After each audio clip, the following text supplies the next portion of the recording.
Sejam todos muito bem-vindos a mais um Papo Cop. Esse é um programa produzido e realizado pela Mundo Cop e já estamos na 5ª temporada, sempre trazendo profissionais que são referência em suas áreas para compartilhar conhecimento e insights valiosos. O tema do nosso bate-papo de hoje é cultura organizacional. Vamos explorar os impactos desse tema fundamental e desvendar os desafios do seu desenvolvimento como estratégia de negócios. Afinal, uma cultura organizacional bem definida é essencial para a evolução dos negócios, o crescimento dos colaboradores e transformação do mercado. E para falar sobre esse assunto, temos aqui com a gente hoje o Anderson Bartz. Ele é cofundador da Escola do Caos, especialista em transformação cultural e já ajudou a moldar a cultura organizacional de algumas das maiores empresas do Brasil, incluindo unicórnios que estão fazendo história no mercado. Ou seja, temos aqui um verdadeiro expert no assunto. Anderson, seja muito bem-vindo ao Papo Cop. Douglas, é um prazer enorme estar aqui, em parceria contigo, com o Mundo Cop, trazendo essa pauta para um público que vive, uma verdadeira revolução, inclusive em seus modelos de gestão. Então, antes de mais nada, muito obrigado pelo convite, é uma honra e eu espero realmente que o nosso bate-papo aqui gere bons insights para todo mundo que os acompanha. E é claro, como você muito bem colocou, sempre que eu falo que eu sou da Escola do Caos, sou um dos sócios da Escola do Caos, Douglas, as pessoas se entreolham e falam, nossa, Anderson, mas como assim? Caos, em tese, não é um negócio ruim, não é algo que a gente deveria, inclusive, evitar. É porque a gente, Douglas, muitas vezes confunde caos com bagunça. Quem nunca chegou em casa, viu as coisas um pouco de pernas pro ar e falou, nossa, mas isso daqui tá um caos. Não, isso é uma bagunça. Caos é outra coisa. Caos é o inesperado. Caos é aquilo que acontece, como consequência de algo que a gente tem muita dificuldade de prever. E o mundo que a gente vive hoje sofre múltiplos impactos de mudança de comportamento, de clima, de geopolítica, de tecnologia, e isso afeta todos os mercados, afeta consumo. Bacana, muito interessante você falar a diferença entre caos e bagunça. Eu acho que isso todo mundo associa, que parece que é a mesma coisa, mas como você bem disse, são totalmente diferentes, Completamente, Caos é energia que gera mudança, que gera transformação. E se a gente tiver um passo à frente, a gente sempre vai ser capaz de usar essa energia, propulsora de mudança a nosso favor, Bacana. E Anderson, agora entrando mais no tema específico aqui da nossa conversa, na sua visão, como que o mercado enxerga hoje a importância da cultura organizacional? Você acha que as empresas realmente elas compreendem esse valor prático do tema? Eu acho que a importância do tema já está dada, Douglas. Sabe por quê? A gente já debate a respeito disso faz muito tempo, Inclusive tem um estudo da Duke University que foi feito, inclusive, brilhantemente com mais de 1.400 CEOs e CFOs, que dizem que uma cultura forte implementada na organização, inclusive, aumenta o valor de mercado dessa companhia. E tem outros N estudos dizendo sobre o quanto que uma cultura forte aumenta níveis de segurança psicológica no ambiente, consequentemente, resultado. Então, sob o ponto de vista de consciência, o tema já está bem instaurado, O que não significa que todo mundo já esteja agindo de acordo com essa consciência. Mas a conscientização eu já vejo como algo muito importante, Em especial nas organizações que têm áreas de pessoas muito bem estruturadas, E é por isso, inclusive, que até mesmo antes de começar qualquer projeto, habitualmente quem nos contata inicialmente são as áreas de pessoas, são os CHROs das organizações. Então, antes de começar qualquer projeto, é muito comum eu fazer alguns combinados, dentre eles o seguinte: me deixa falar com o seu board. A gente só vai tirar esse projeto do papel se a gente tiver um board, né, um time executivo completamente comprado com a ideia desse projeto, né? Então, eu parto daí, porque senão a gente já vai começar algo que possivelmente nasça fracassado, né? Então, alguns pontos a respeito disso, inclusive, são bem importantes. Primeiro que cultura não é projeto. Cultura é cadência, é cadeira de gestão, né? Então, não existe projeto de cultura. Eu posso começar a desenvolver minha cultura por meio de um projeto, mas isso não é algo que tem começo, meio e fim. E outra, né? RH, áreas de pessoas, não são donas da cultura.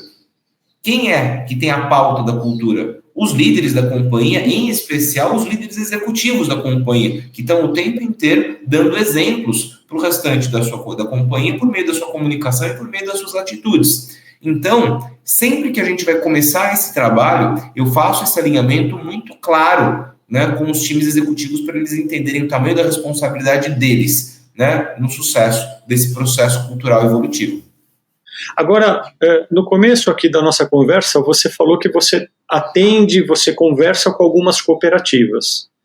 E a gente, que já está também no segmento, a gente sabe que o cooperativismo ele possui um modelo único de negócio, que é baseado em valores e princípios.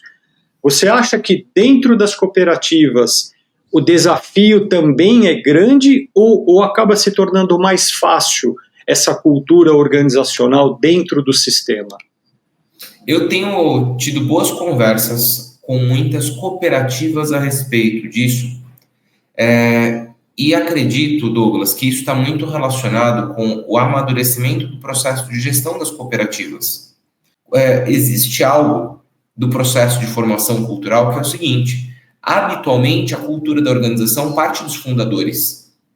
E, né, se a gente pegar cooperativas agrícolas, por exemplo, que foram fundadas, né, a partir de grupos de produtores, eles levam para a cooperativa aquilo que eram valores de trabalho relacionados à sua propriedade, ao jeito deles tocarem os negócios. E o jeito de eu tocar a minha propriedade, muitas vezes, não é o mais adequado para tocar uma grande corporação que tem gente, que tem times muito grandes, altamente industrializada. A gente pega alguns dos conselhos executivos das maiores organizações, né, das maiores cooperativas do país, né, composto ali, né, por cooperados produtores que conseguem ter muita dimensão do negócio, mas ainda com a cabeça muito vinculada ao jeito de fazer gestão da sua propriedade.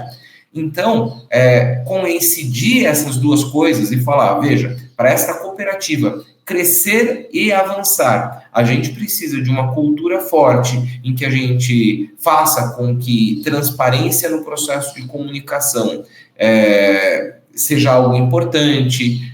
Isso é um ganho de consciência com o tempo e me parece, né, e talvez você tenha até mais propriedade para falar disso do que eu, que é um pouco meio parecido com o que acontece com a agenda de profissionalização de gestão, né? Algumas cooperativas já avançaram bastante no processo de profissionalização da gestão, outras nem tanto. Eu acho que a cultura vem acompanhando um pouco desse mesmo ritmo quando a gente fala das cooperativas, sabe? Eu vejo, acho que mais importante a cultura organizacional vindo de baixo para cima, talvez até do que de cima para baixo. Você acha que é mais ou menos esse conceito? Qualquer processo de transformação cultural, Douglas, tem que ter os dois movimentos. Porque assim a gente, de fato, faz a evolução acontecer. Eu faço pequenas mudanças, transformando a cultura de baixo para cima, né? Transformando a cultura de maneira top-down. Eu consigo fazer pequenos movimentos. No entanto, eles sempre vão ser limitados. Então, se eu quero grandes evoluções em jeitos de pensar, se eu quero grandes evoluções em atitudes das pessoas vinculadas com o ambiente de crescimento e de rápida transformação que a gente vive hoje no mercado, a gente precisa fazer essas duas coisas coincidirem. Existe um ponto de encontro que vai gerar esse nível de avanço ótimo, né, para todas as companhias. Porque no limite, a gente precisa de companhias que respondam com muita velocidade a esse mundo em transformação que a gente vive. Quem está fazendo a gestão da cooperativa, quando está na cadeira de gestão da cooperativa, tem que fazer a gestão da cooperativa, né? Então, criar esse ambiente de alto desempenho é o desafio que eu vejo para algumas cooperativas, apesar de que algumas outras já estão seguindo nessa agenda de transformação. Agora, o que você falou, eu acho que isso é o ponto mais importante, é esse ponto de equilíbrio. Quando você consegue juntar a alta gestão com a parte mais, vamos dizer, operacional, quando você faz esse ponto de equilíbrio, eu acho que aí você chegou num ponto que aí, naturalmente, a cultura organizacional ela desenvolve. Que dica que você daria, Anderson? Como que a gente pode superar essa resistência à mudança e engajar mais esses colaboradores para que isso aconteça de uma forma natural dentro da cooperativa ou da empresa?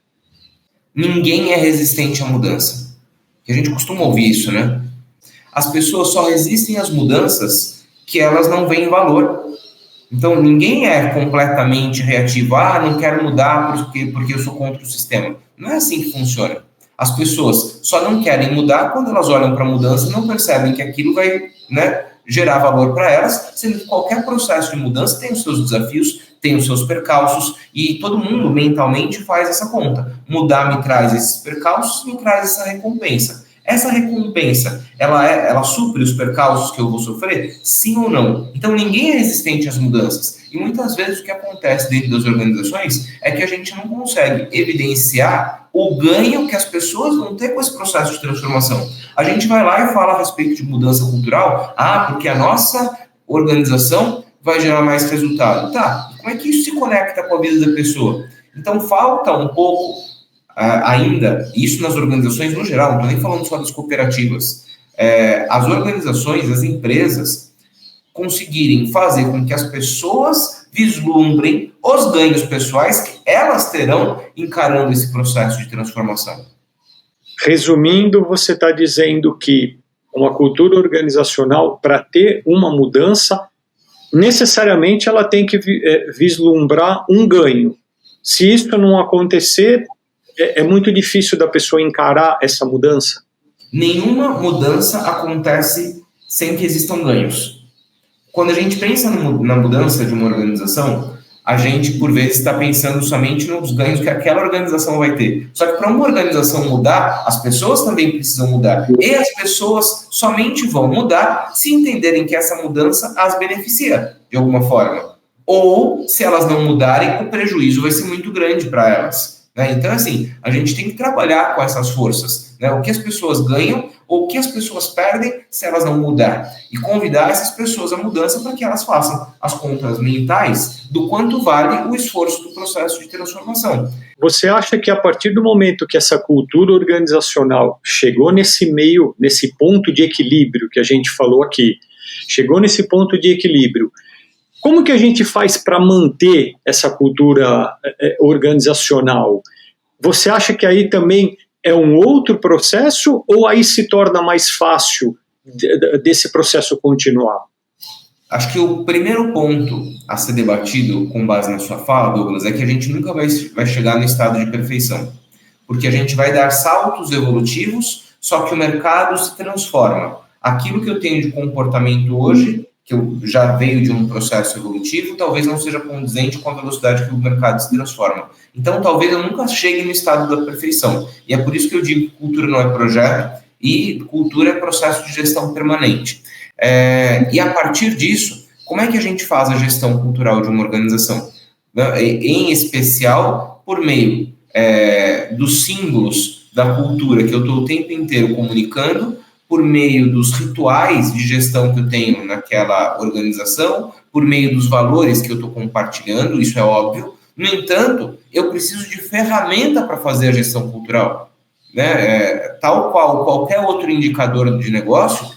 É possível você aplicar essa cultura tanto numa empresa pequena quanto numa empresa grande, uma cooperativa grande, uma pequena, a mesma ferramenta para todas ou existem diferenciações?